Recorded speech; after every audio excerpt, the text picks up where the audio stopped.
So I'd have thought by now that the Nurburgring doesn't really need an introduction. For years, manufacturers have been obsessed with lap time at this circuit. And many different cars over the years have held the production car lap record. Cars like the Pagani Zonda F, the Corvette C7, the Nissan GTR, BMW M5 competition. The list goes on and on. But the other day, one car eclipsed them all and took the overall production car lap record, and that is the Mercedes-AMG Project One. You guys might know this car from Forza. It was like the hero car from Forza Horizon 4?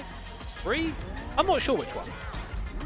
But this car was unveiled all the way back in 2017, and whilst looking awesome and having a whole host of active aero elements, the biggest talking point probably the engine. Because yeah, strapped in the back of this is a Mercedes F1 engine, and with help from some hybrid, this car produces over 1,000 horsepower.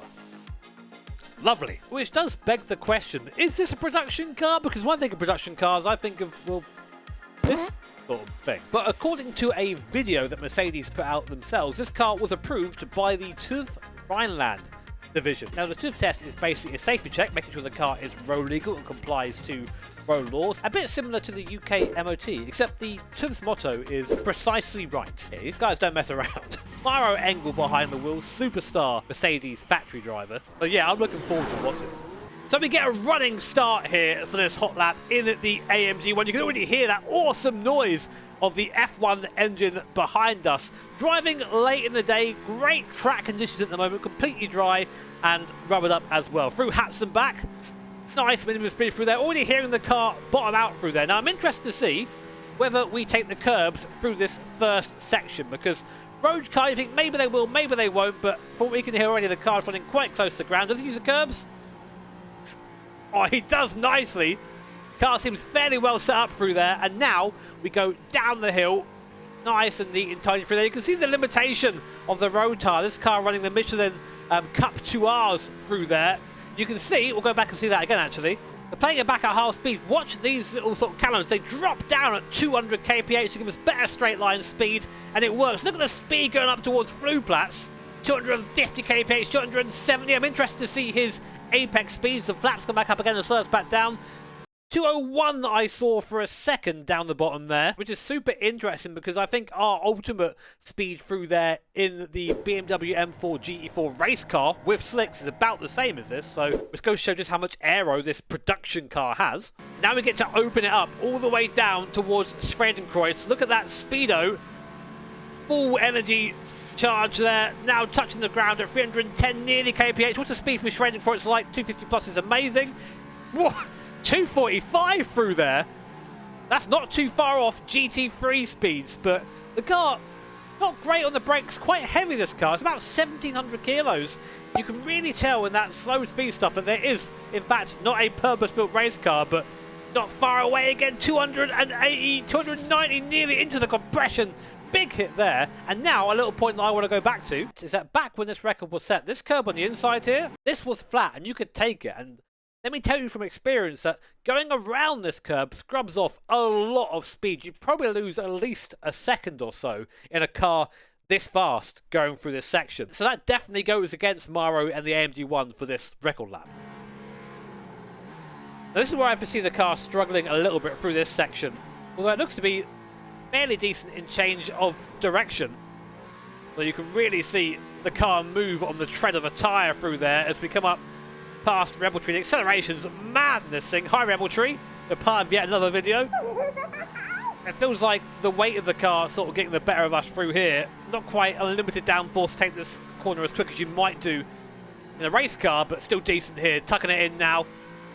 Trying to find those little bits of camber. Where did we turn? It turns super early here. Late apex. Lovely. Now will we brake into this left-right? No, just holding it on the limiter. Still holding on the limiter through there. Doesn't sound like it revs as high as the F1 engines do, but still enough power to get you through. Now, slowest corner on the circuit. Nice and neat and tidy. The car looks really composed, honestly, for a car that weighs this much. 1,700 kilos is a lot. I would charge down towards Adenau. Really nice and neat and tidy through here so far. It's looking so good. I mean, you wouldn't expect anything different from Maro, really. Maro is an amazing driver. I've had the pleasure of going around here a lap with him. Oh! Wonder why he didn't shift up there. I'm going to have to think, maybe, if we go back and just watch it again. Maybe it's just because... That's only 4th gear as well.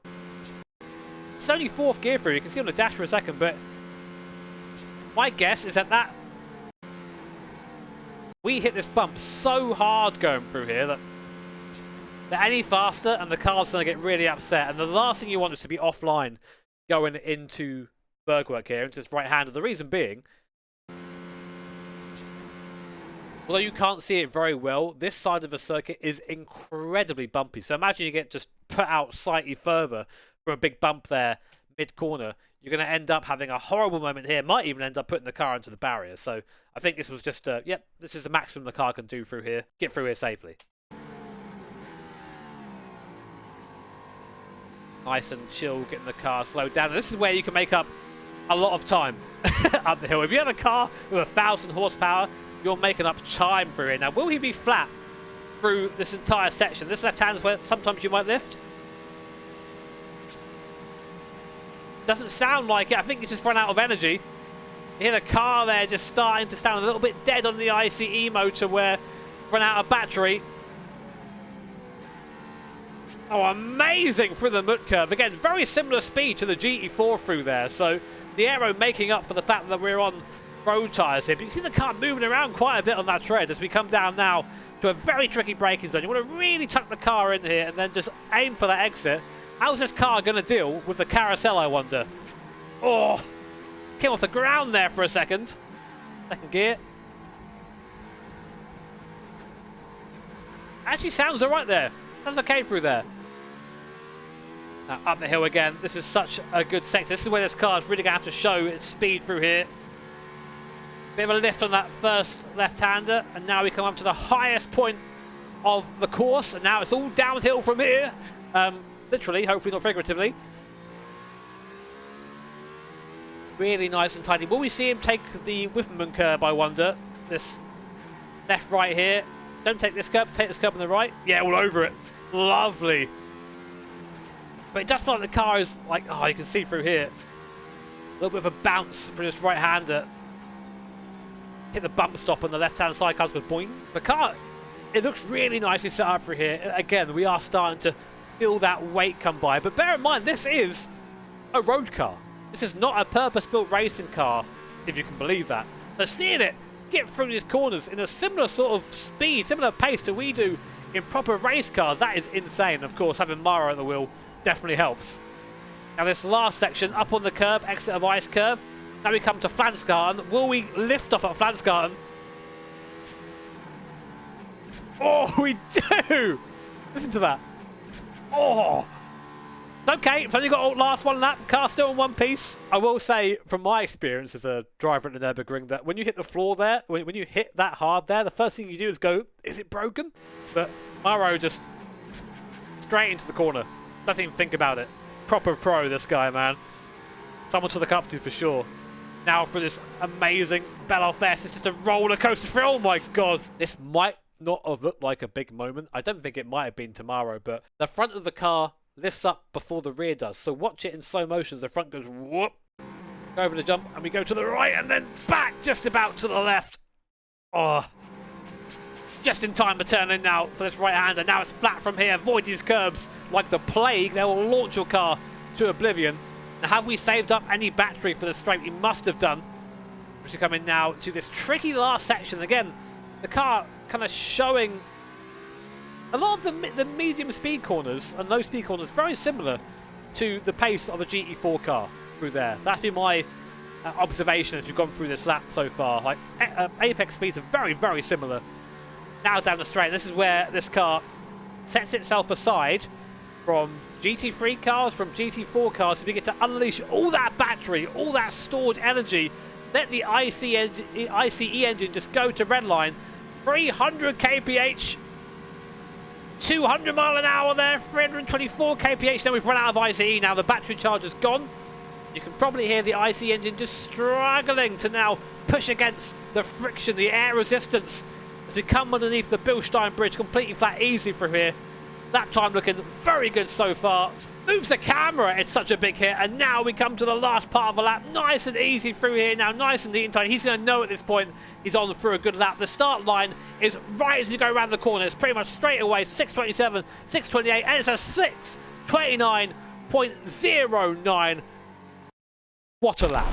Oh, it is crazy to watch a lap like that. Now, I know, of course, I harp on about it a lot, but having raced here in real life and driven around here in real life, to do a 6:29 on a car on road tyres is madness. Again, context, our GT4 car on the same layout would do about a 7-minute flat. That's 31 seconds faster in a car that you can drive to and from the circuit legally. It's a hell of an achievement, and I don't see at that time getting beaten anytime soon.